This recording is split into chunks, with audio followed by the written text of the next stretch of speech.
Welcome in. It's a Monday edition of Coach and Company. I'm back. I'm back. Coach obviously having some audio issues. We will bring him back. I am Mike Pendleton, and let's get right into it. Let's bring up everybody here on the panel. We've got a lot to get to today. A full slate of schedules and shows for you today. But first and foremost, we'll start with our good mornings. Raphael, our numbers guy, for a reason. Raphael Esparza, good morning to you, sir. How are you? Good morning, everybody. Hope everyone had a fantastic holiday. It's a Monday. We have Monday Night Football. And don't forget that early bowl game today. If you're talking bowl games, I know you're talking to Brandon. Brandon, good morning, sir. Good morning, guys. Look, it's a thing of beauty. All weekend, all I did was make money. And if you follow me on Twitter and you didn't follow the 65-1 last night and then cash it out in the fourth quarter when the game was tied 35-35, what are you doing? Can you guys hear me now? Yes, we can. You can hear Yes, me sir. now.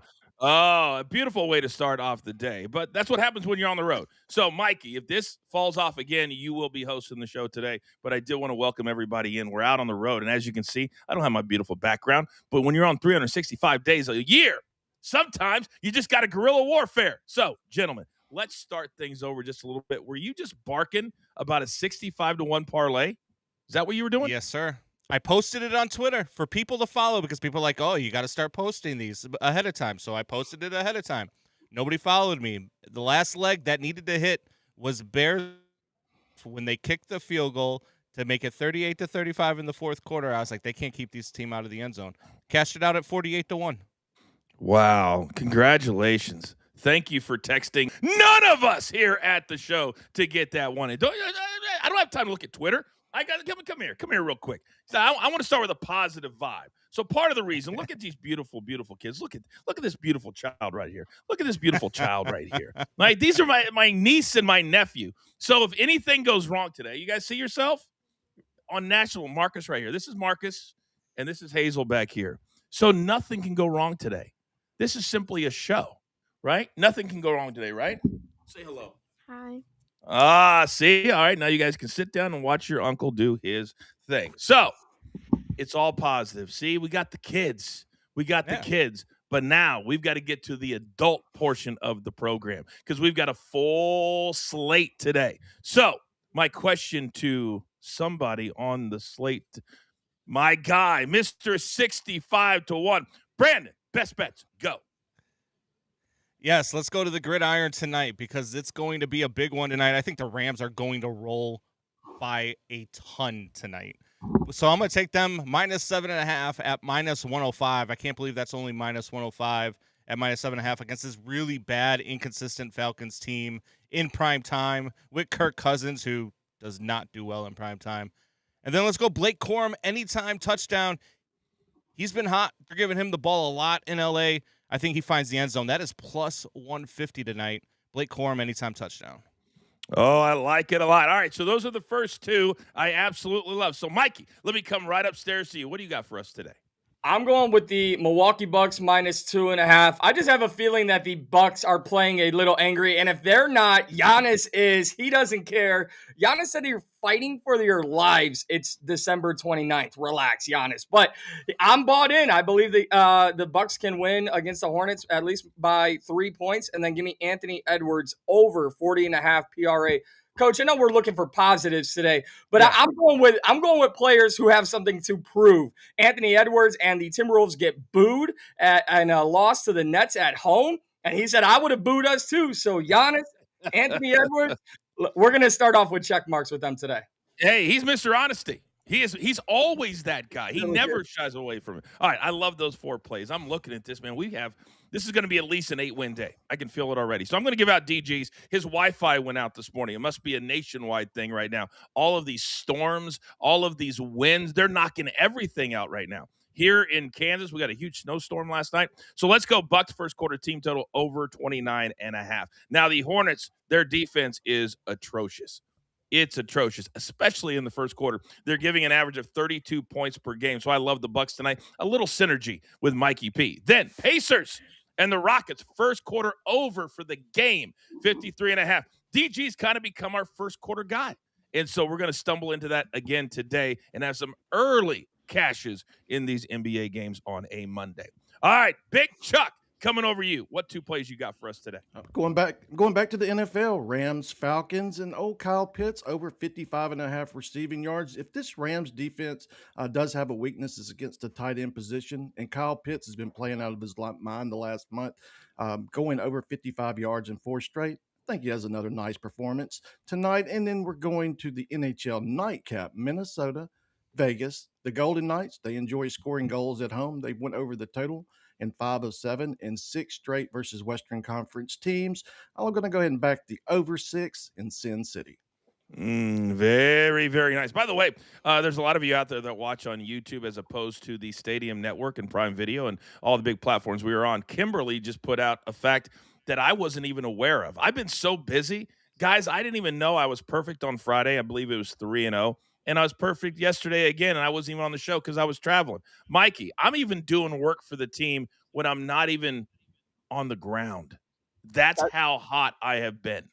So I'm going to go next with 3 plays today, which is going to be 3 check marks. So here we go. We're going to go with the Heat plus 2.5. They're at home against the Denver Nuggets. The Nuggets just had a hard one against the Orlando Magic, 127-126. Plus they're on the road.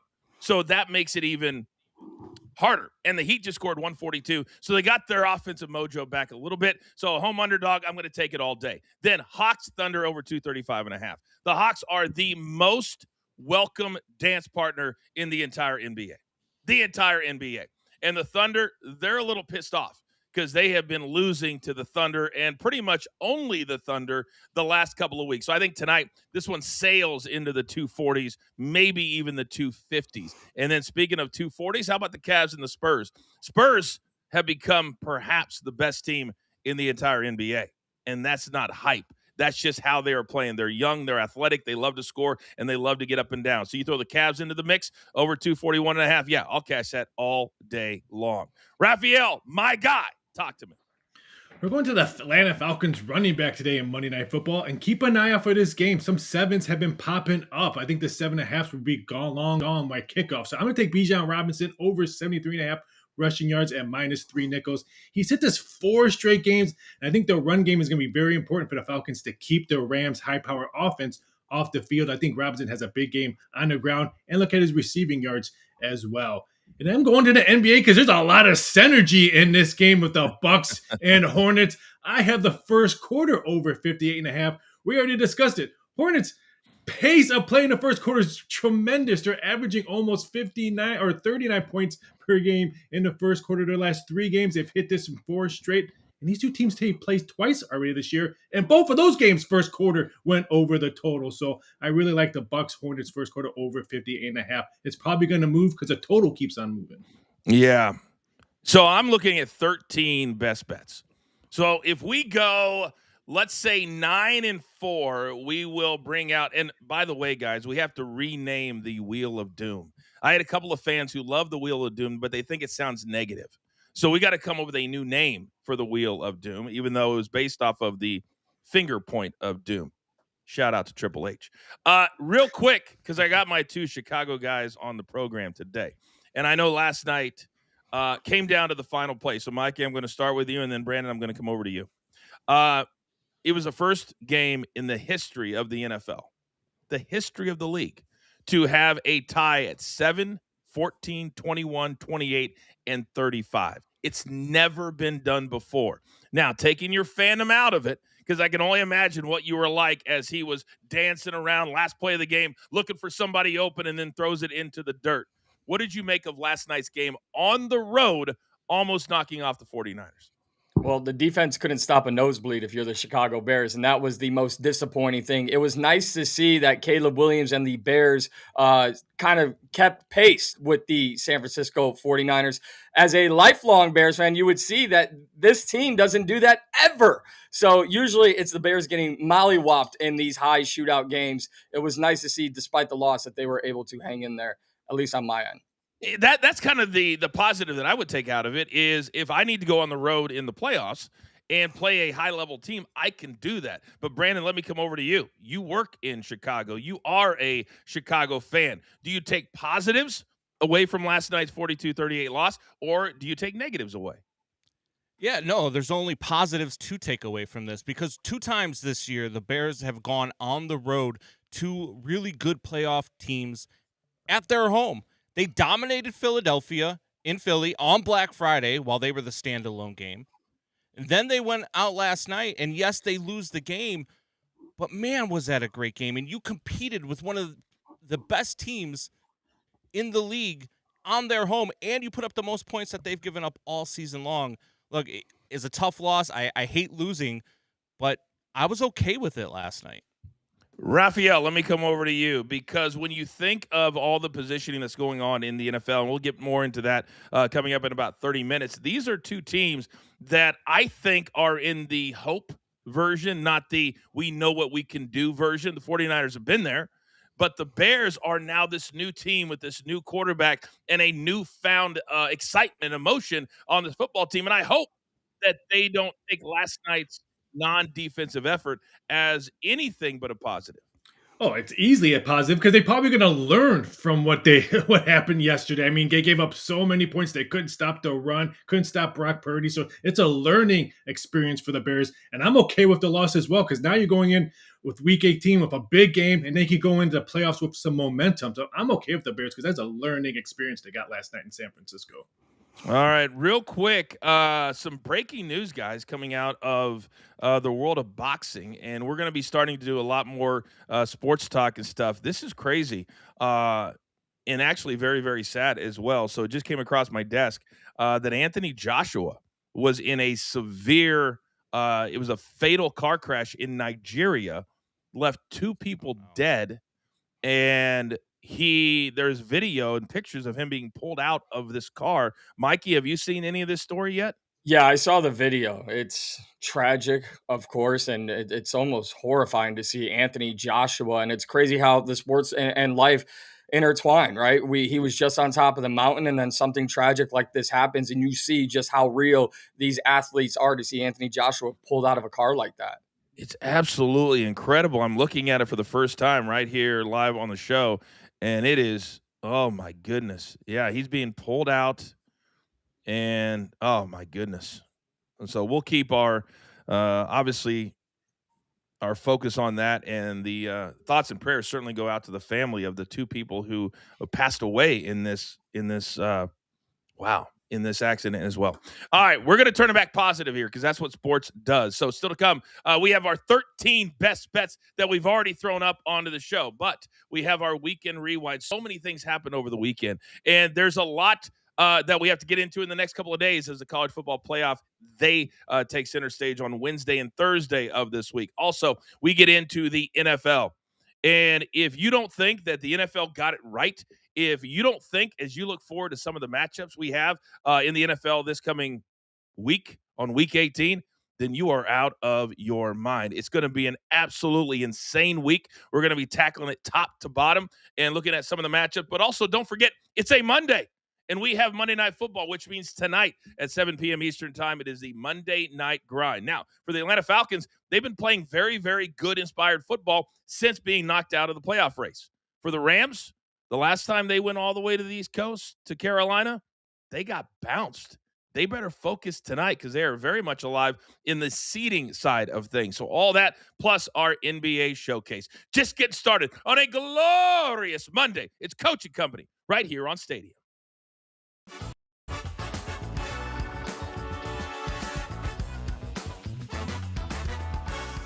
All right, you degenerates that continue to watch on our YouTube page. We love all of you so very much. Raphael, I got to start with you, and then I'm going to come to Mikey next. Your Saints playing some of the most inspired football in the entire NFL. They go down big yesterday, only to come back and win 34-26. I think it was the game of the day. Why are they playing so well right now? Well, they played well yesterday because some guy in a panel had them yesterday. So I think that's one of the main reasons why they played well. But I just think they finally found their quarterback. Now when they go to the draft, they don't have to worry about, oh, do we need to draft one of these kids for quarterback? Now they can fix other holes in their team during the NFL draft. But no one wants to win the NFC South. You know what? Then give it to the hottest team. Let the Saints go in the playoffs and let the Buccaneers and Panthers stay at home. Yeah, let's bring Chuck in real quick while we have it, if we can, producer man, because Chuck, you live in this area. How much positivity is there at the end of the year, and also heading in to what should be kind of a cool 2026 now that you have a quarterback? Tons of positive feelings in the area. Everyone is super excited about the season coming up. At the same time, we don't want to set high expectations. That what happens when teams that go good at the end of the year and then come in and have high expectations for a new season. But yeah, there's a lot of positive energy. We're glad we made the pick. Now we can concentrate on. I'm interested to see what they do in the draft. They've solidified the offensive line, so interested to see how they'll go forward. I don't think we no longer need a quarterback at this point. He plays Mikey very, very confidently, but he throws a great ball too, and this team just plays hard for this cat. Yeah, no, he's got some talent for sure. And tip of the cap, they're doing this without Alvin Kamara. Chris Olave is here and he's there.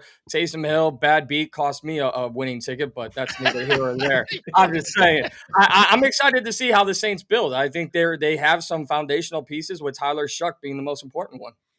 Wow, I don't even know what it's like to get beat on a Sunday like that. Sorry, I lost my focus just a little bit. Did I mention I was perfect on Friday and Sunday?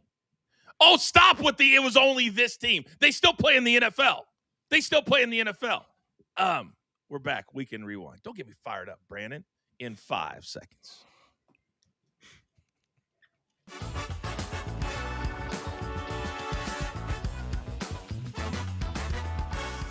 All right, welcome back, everybody. It is the coach. We're on the road this week, just getting through the final week of the 2025. We'll be back in the friendly confines a week from Monday, and we have a lot of big plans for 2026, and we can't wait to get started. But in the meantime, we have a lot of cash tickets, but a lot of sports that we need to talk about. And every single Monday at this time, we get into it in the Weekend Rewind.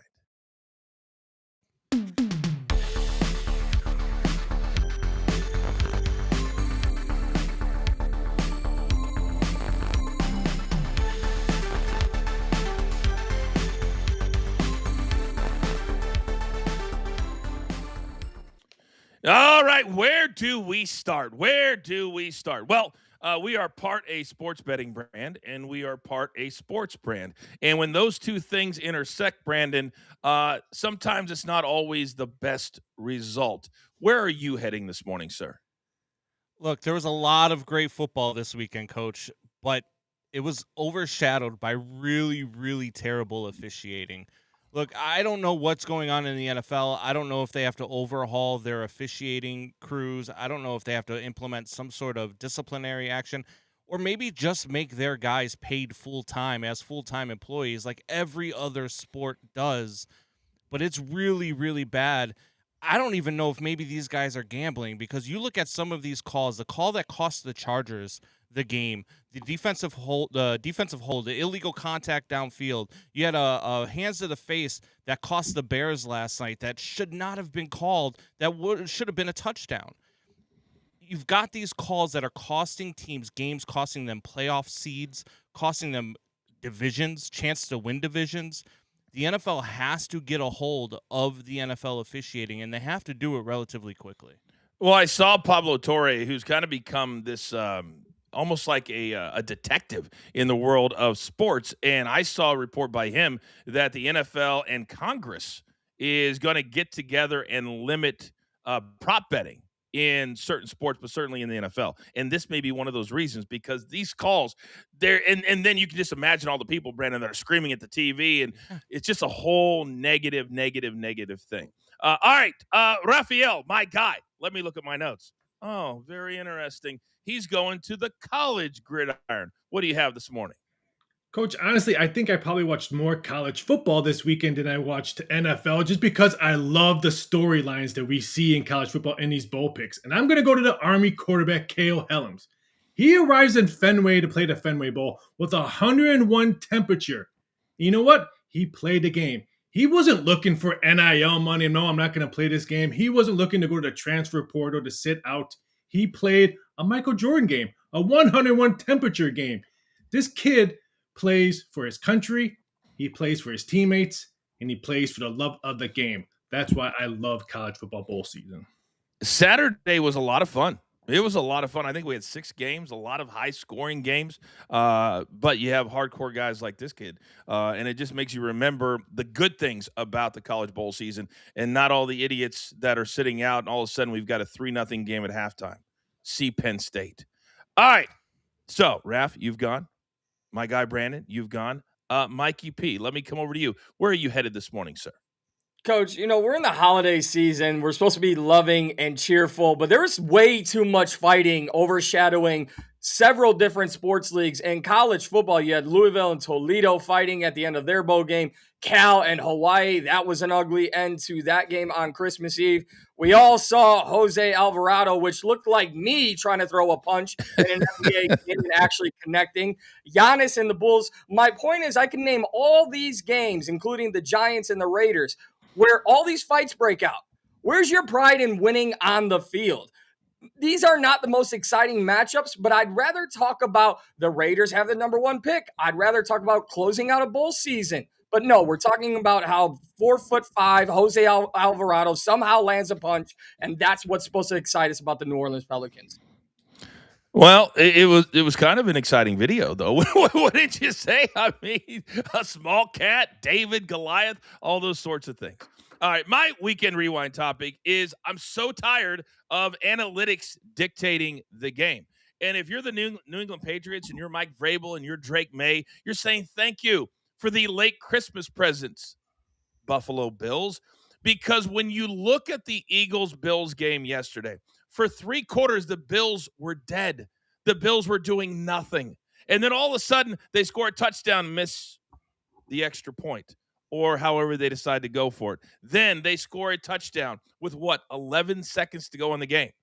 And you decide to go for 2? For what reason? Because the analytics told you the defense is on their back foot? You had just held the Eagles to, 16 yards of offense or something crazy like that in the second half, and you decide to go for 2? They scored 0 points in the second half. This nonsense, and Brandon, I'm going to come over to you first, of going for 2 to win the game. When you've got seeding on the line, you have potentially a number 1 seed, you have the AFC East. Why in the world would you not take it to overtime yesterday and instead go for 2? Oh, by the way, you're playing at home also. Everything leaned to that. I couldn't believe it.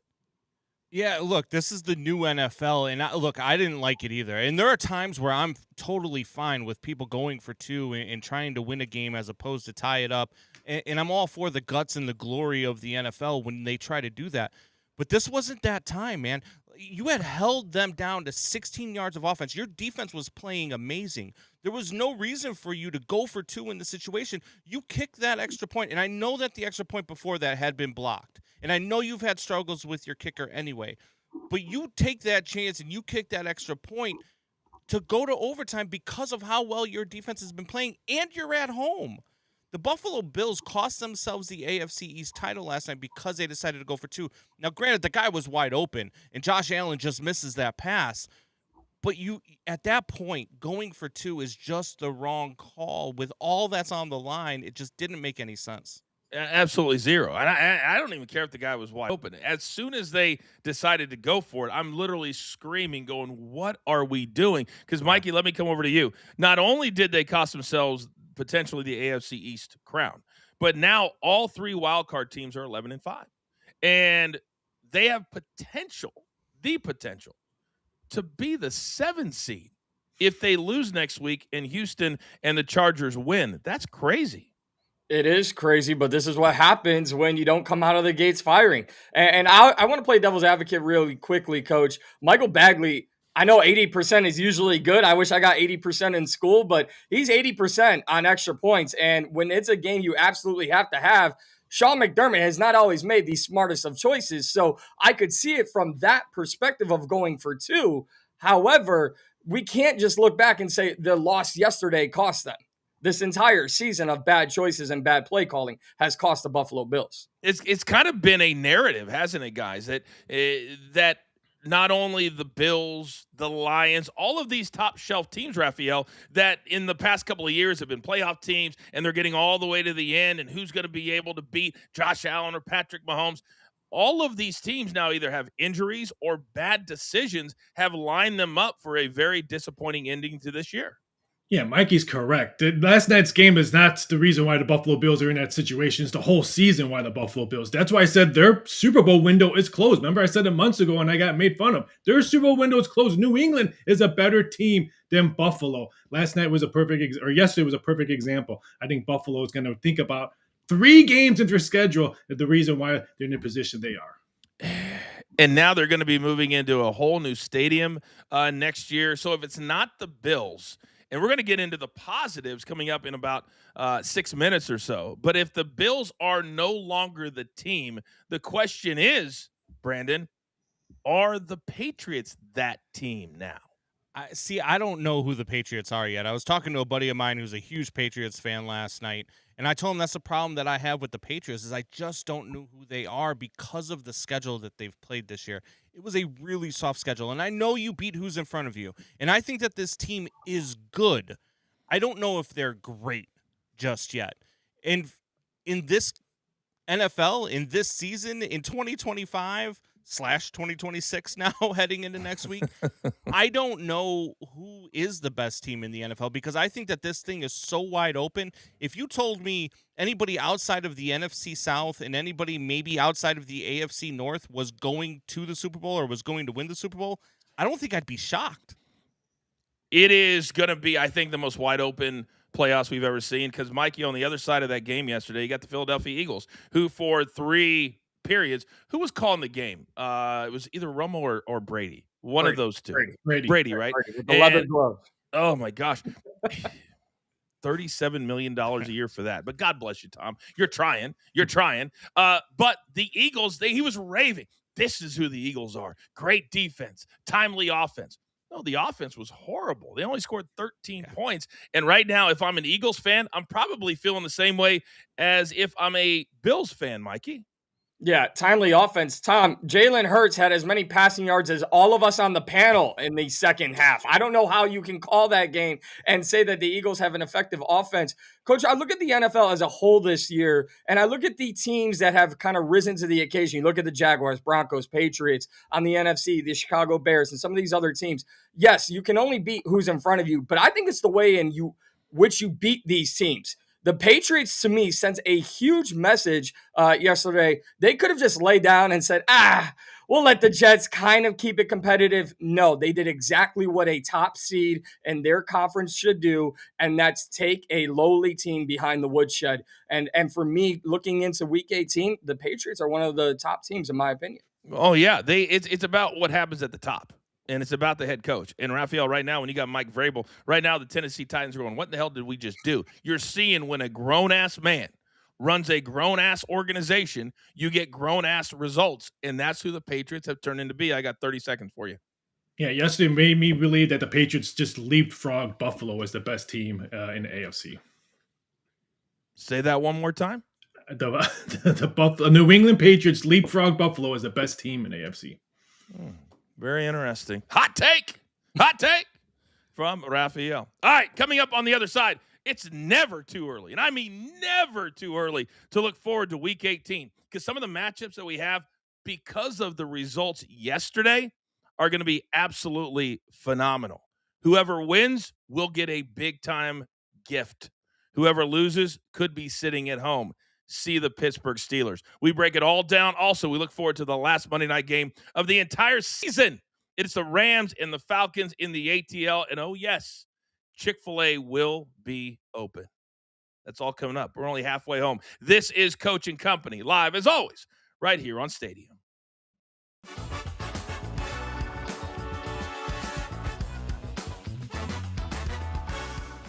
Hey, Mike, you take it real quick. I'm just going to restart the computer real quick. You take it real quick. You can talk about anything. It's cool. The biggest storylines that happened in the you guys got me? You good? Yeah. All right.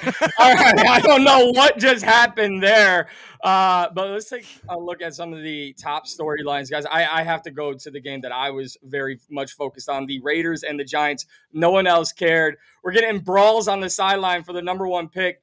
Chuck, I'll start with you. The Raiders, I would have to believe they're going quarterback after Geno Smith played so horribly this season. They have to go quarterback, and luckily for them, there's quite a few nice ones in the field. It's just, can the Raiders make the correct pick? They have a problem. They'll probably go with a defensive back or a wide receiver or something crazy like that. Can they actually make the correct pick? But yeah, you can tell they're definitely trying to lose. Hopefully, they're trying to lose and swoop up a quarterback in this full up draft. Rafael, Fernando Mendoza wins the Heisman, but should we protect him from Las Vegas?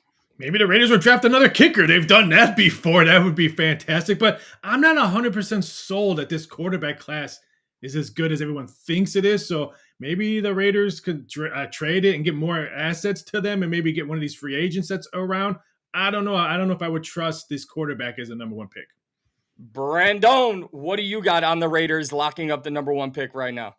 I actually thought this was more about the Giants. Look, I think this is the sexiest job on the market. If you're a head coach and you're like, I don't care what opens up. I don't care if it's Buffalo. I don't care if it's Pittsburgh. I don't care where it is. This is the sexiest job on the market. You've already got your cornerstone quarterback. You've already got your wide receiver one. You've already got a really talented defense. You've got a talented running back, and you're going to be able to pick high enough to maybe even get Jeremiah Love if you wanted to. This has to be the sexiest job on the market. This Giants team is fun already. Imagine what they can do with some leadership in the locker room. Not only some leadership, but a coach who can actually right the ship for this Giants team, who have all the talent in the world. They just don't play the talent, and they just don't get the right talent all the time. We're back here, Coach and Company, live on Stadium in 5 seconds.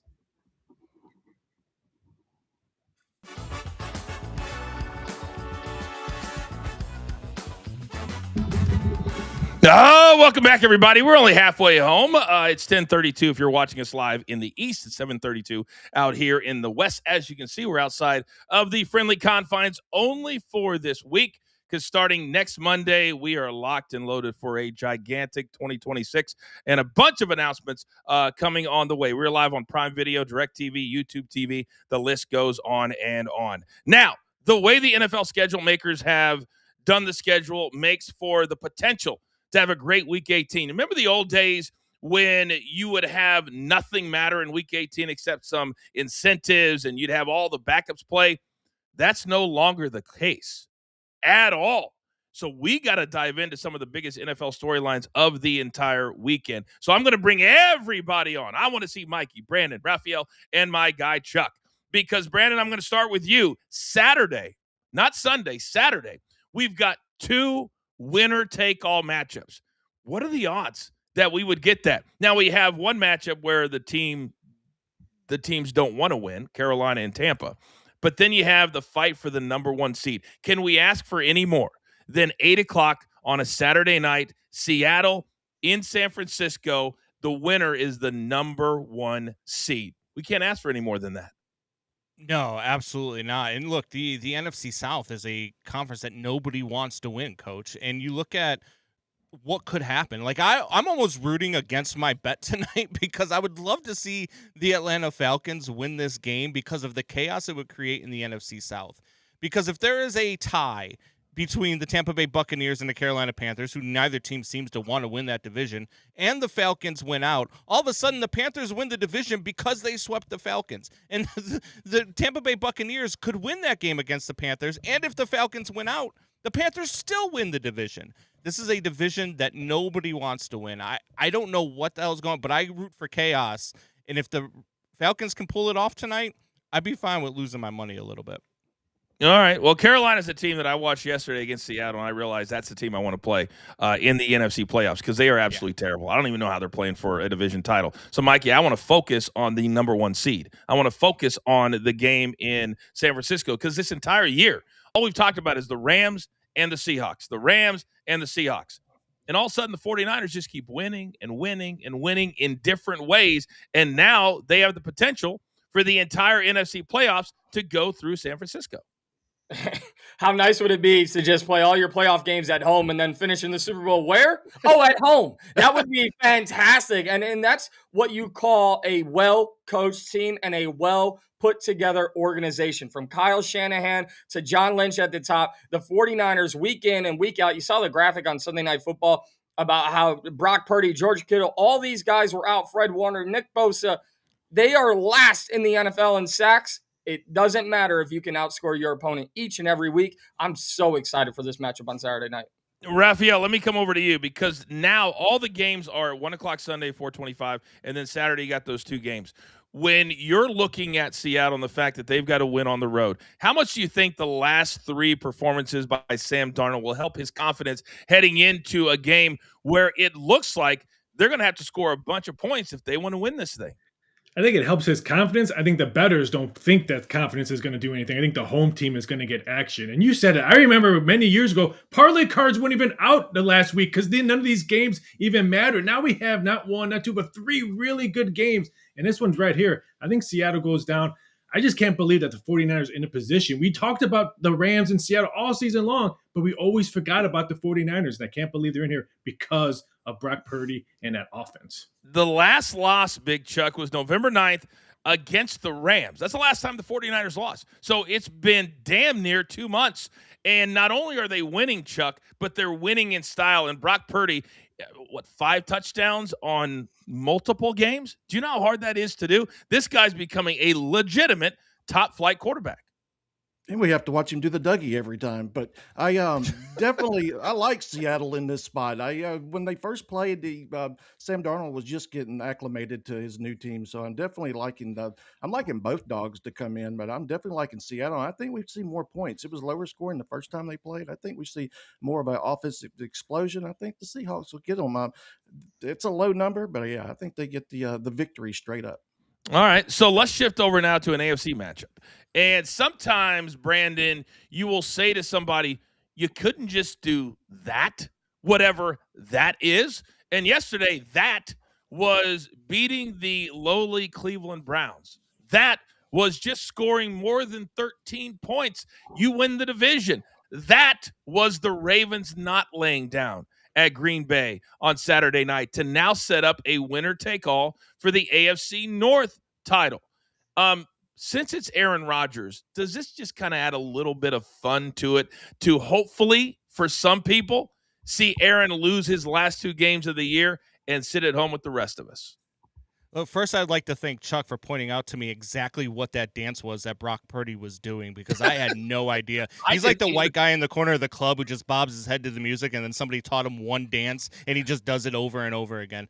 But anyway, getting back to the Pittsburgh Steelers, look, I would love nothing more as a Bears fan to watch Aaron Rodgers go down. I heard somebody this weekend talk about how they think that the Steelers could win the AFC. I think you're out of your damn mind. There is no way that this team can win the AFC. Not only are they not good enough to win a playoff game, but to win the AFC. Have you ever seen Aaron Rodgers in a conference championship game? I have. It's not really good. It's not good, which is why as a future Hall of Famer, he has 1 ring. A guy of his talent should have 3 or 4 minimum. Mikey, let me come over Cutler, to you. You son of a... Jay Cutler's fault that he has a ring, by the way. Just saying. Are you good? No, sorry, I had to get that out. Okay, cool. Mikey, let me come over to you. I didn't know we were going to have a Jay Cutler on my bingo card mentioned in the show today. However, this game, and if you're looking at Baltimore and all the stories that are coming out is, Lamar Jackson and John Harbaugh aren't getting along. I've been saying for months, when you spend over 20 years someplace, you got to move on. It's not college. And I think now the Ravens are just at a point where nobody's getting along. But yet somehow they figured out how to go to Green Bay and beat the Packers. And I think everybody, including myself, had the Steelers penciled in. Now not so fast. I'm going to say so fast, Coach, because I still believe in the Steelers more than I do the Ravens. If it took you 17 weeks to realize, maybe we should give Derrick Henry the ball, let me check 30 times, maybe that will lead us to a victory, especially with Snoop Huntley. I cannot trust Lamar Jackson's health. And for everyone complaining, if there are, because I saw a couple, Coach, about this game being on Sunday Night Football, the Seahawks and Niners needed that Saturday slate. We were not getting the Panthers and Buccaneers on Sunday Night Football. It was not happening. But you go into the playoffs, you get DK Metcalf back, you get TJ Watt back. I'm going to disagree, Brandon. I think the Steelers can make a run. Wow.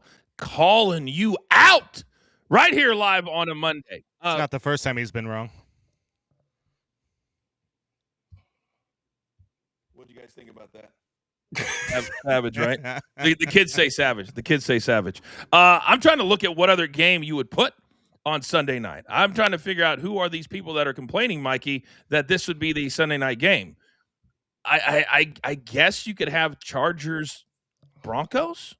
You could have had that game, maybe. But what else? Who else are you going to put on Sunday Night Football? Saints Falcons. Niners Rams or Niners Seahawks. Yep. Did you say Niners? They have a primetime game Saturday night. You're not moving days. You're not going to move days for teams. You can't do that. People are home on Sundays. They're not home on Saturdays. But they already had it scheduled. They already had it scheduled. You're not going to move a Saturday game to Sunday, is my point. I'm talking about the Sunday games. That's the only thing that could be moved. All right. Whatever. We'll argue about that throughout the week, and I'm sure we will argue. All right, let's move over now. And, Chuck, you're going to start us off here tonight on Monday Night Football. And you wonder, there are some extreme cases where the Falcons could indirectly. But I just want to look at the fact that, Chuck, they're playing hard football. The Falcons came back from 14 points down to beat the Bucs 29-28. So they're not going to lay down. And remember, the Panthers beat this same Rams team in Carolina. So the Rams may have a little bit of PTSD traveling all the way to the eastern side of the United States. And they're also laying 7.5. I think I love the Falcons tonight, Charles.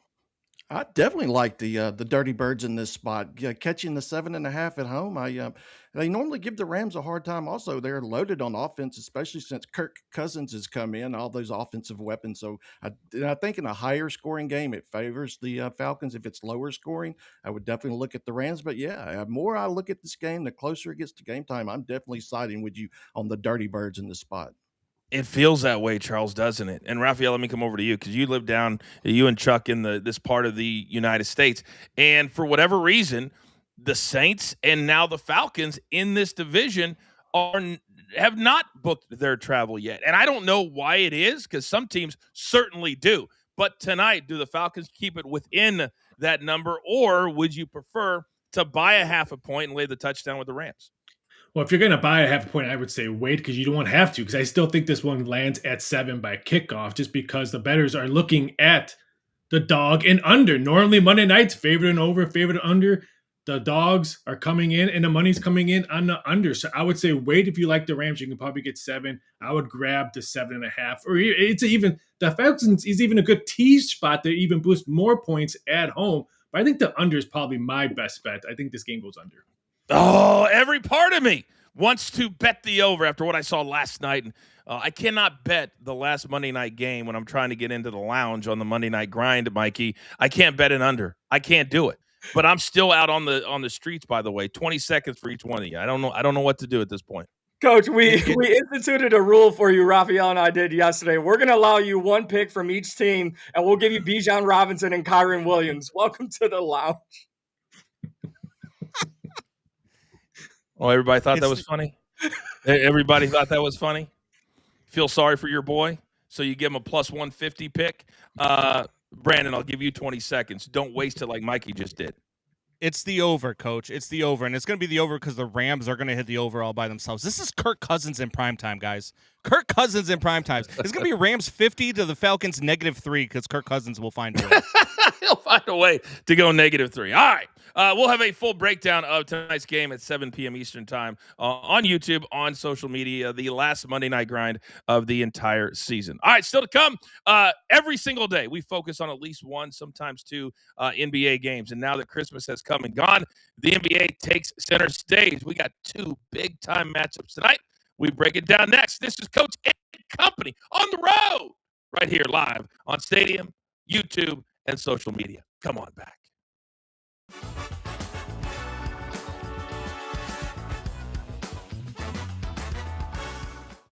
All right, guys, we just talked about Drake May, and I saw somebody yesterday on social media compare the 2 numbers or the season-long numbers for Drake May and Matthew Stafford because, Raphael, there's this notion that Matthew Stafford is running away with the MVP. But Drake May's numbers outside, I guess, of touchdown passes are very comparable. Should Drake May at least get some attention when it comes to the MVP?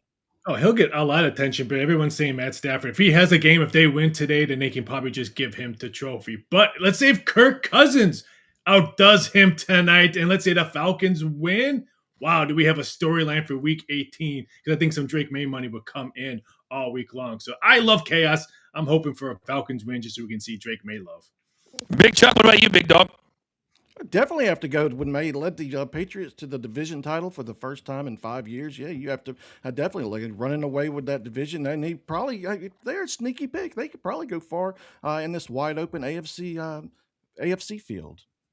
Brandon, what about you? I'm going with Matthew Stafford. Look, I still just don't know who Drake May is. Look, they won the division, yes, but because Buffalo handed it to them. They didn't. It wasn't like they just ran away with the division. Buffalo lost that game last night, which handed the Patriots the division. I just don't know who Drake May is yet. I don't know who the Patriots are yet because of the schedule that they played and the defenses that they've played. So I just can't get there with Drake May as the MVP yet. There's a couple of guys I would go with after Matthew Stafford before I get to Drake May. Well, I'm going to run with Matthew Stafford as well, Brandon. But Drake May, how can you not be impressed with that performance?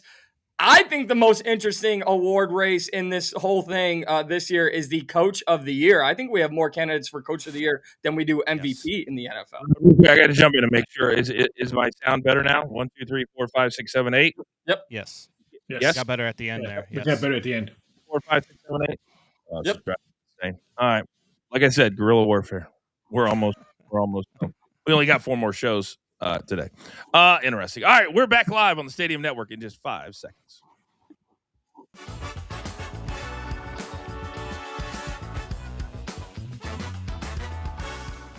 All right, welcome back, everybody.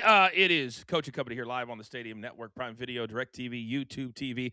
Tonight, a full slate on the NBA hardwood. Now that Christmas has come and gone, the NBA will take center stage. So game number 1, let's bring my guys back in. Should be an interesting one tonight.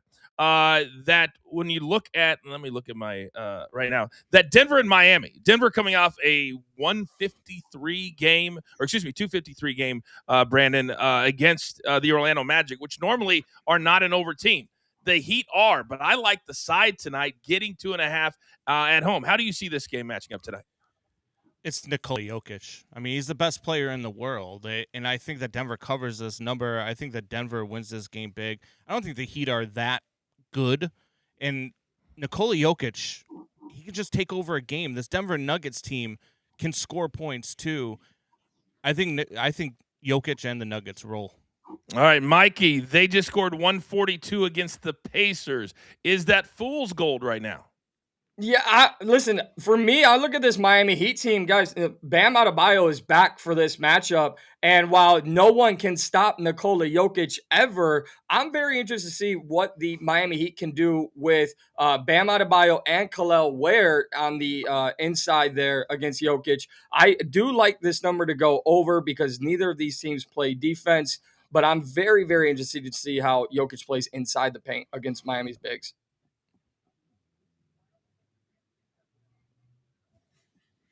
We lost you, Coach. Raphael, I will come down to you. Your thoughts on this one?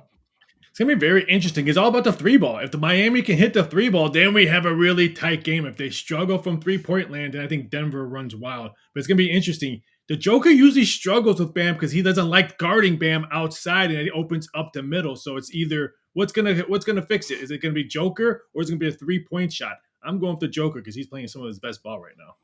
Yeah, it's kind of very hard to go against Nikola Jokic, is it not, Chuck? It definitely is, but I like the Heat in this spot also. I think the points we also see, even though the Heat had been an under team, the Nuggets just can't stop anyone, especially with their injuries around the rim. Yeah, I think I like the dog and plenty of points in this one. Let's go over. Do you have me now? Yep, we got you. Oh, my gosh. I swear that people are testing me. Certain people are testing me.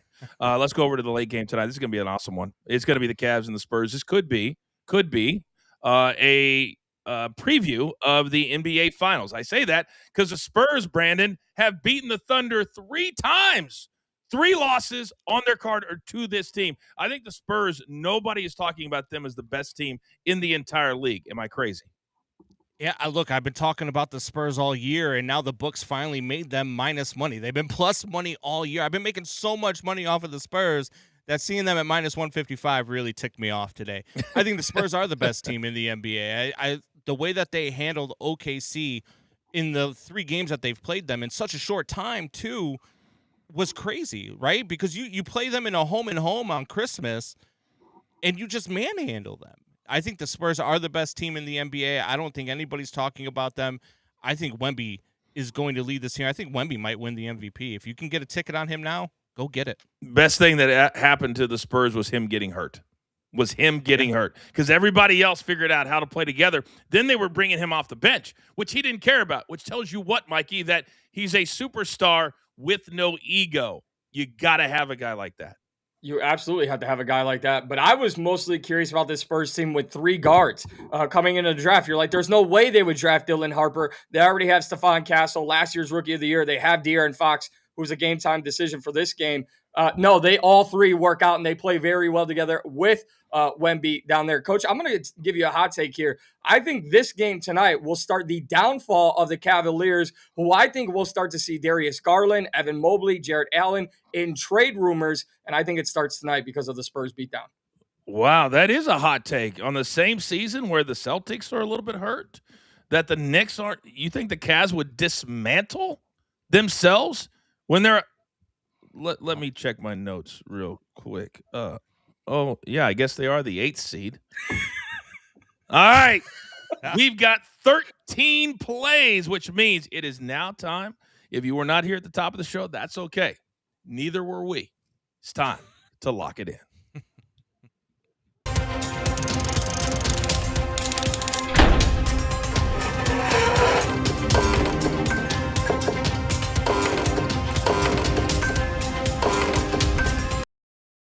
All right, 10 seconds or less, just 1 or 2 nuggets is all that I need. Raphael, my guy, start us off. I'm going with Bijan Robinson over 73.5 rushing yards. He's hit this 6 out of 7. I think he's going to get used a lot. Also look at his rushing and receiving. I think that's also a good play as well. And then we're going to Bucks Hornets first quarter over 58.5. Hornets have hit this one 7 out of 8 games and are averaging almost 31 points per game in the first quarter. I love this play. Real quick, because I cut out. How many times has Bijan Robinson hit this number? 6 out of 7. Oh, did you say 6? Ah! Let's go. I guess it doesn't really work when you're not on camera. Okay, Big Chuck, coming over to you. What are your 2 plays? I'm going to go back to the NFL. Rams, Falcons, Kyle Pitts over 55.5 receiving yards. This Rams defense struggles against tight ends, and Pitts has been playing out of his mind over the last month, going over the 55 yards in 4 straight. Then NHL nightcap, Minnesota, Vegas. Vegas enjoys scoring goals at home. They went over the total in 5 of 7 and 6 straight against Western Conference teams, and Minnesota is a willing participant. Give me the over 6 in Sin City. Brandon, you're up. Yes, let's go to Monday Night Football. Give me the Rams minus 7.5 against Kirk Cousins in prime time. And for this number to be only minus 105, get it while you can. And then Blake Corum, anytime touchdown. The Rams are starting to use him and Kyron Williams as a 2-headed monster. You need Blake Corum to find the end zone at plus 150 tonight. All right, and DG, even though his Wi-Fi had issues, he's still a team player, sending in 2 plays. Bucks, first quarter team total over 29.5. The Hornets give up 32 on average. And then Pacers and the Rockets, first quarter over 53.5 as a collective unit, minus 110. Mikey P, let's go. Give me the Milwaukee Bucks minus 2.5 against the Charlotte Hornets. A lot of synergy here on this one. And then Anthony Edwards said, I would have booed us too after the last performance by the Timberwolves losing to the Brooklyn Nets. So I like him over 40.5 points, rebounds, and assists tonight. And a reminder, just like the chat queen reminded us in the chat, that I was perfect Friday. I was perfect on Sunday. And I'm going to be perfect, damn it, today. 3 big plays. I'm not listening to Brandon. The Nuggets don't scare me. Let's go Heat plus 2.5 minus 108 at home. Then Hawks and the Thunder. The Hawks are the best over team playing right now. They play 0 defense and they can score. So let's go over 235.5. The Thunder want to make a statement. They absolutely want to make a statement. And then Cavs Spurs over 241.5. Very welcome dance partners. They'll dance all night long into the 250s. I love this number 241.5. All right, Raphael, make me a little bit smarter. We're going to Monday Night Football. The total has gone under in 8 of the Los Angeles Rams' last 11 Monday Night Football games. And you know what? The Falcons have cashed 6 straight under Monday Night Football games. Raphael, why do you got to bring us down like that? Why do you have to give us a number that's a negative? Why is it a negative? Because it's an under. Are you not a part of this brand? Unders cash too. Unders need love too. But they're. I just follow the trends, Coach. I know you do, Raph. I know you do. I just had another saying come into my head as soon as you said that. And I was like, no. I just got that just now.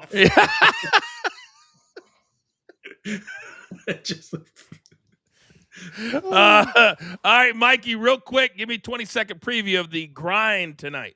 Well, we're going to do all we can to get you into the Legends Lounge, Coach. We've got discount tickets. We got VIP bracelets. We're getting you into the Legends Lounge for the last Monday Night Football episode. Producer man, take him off.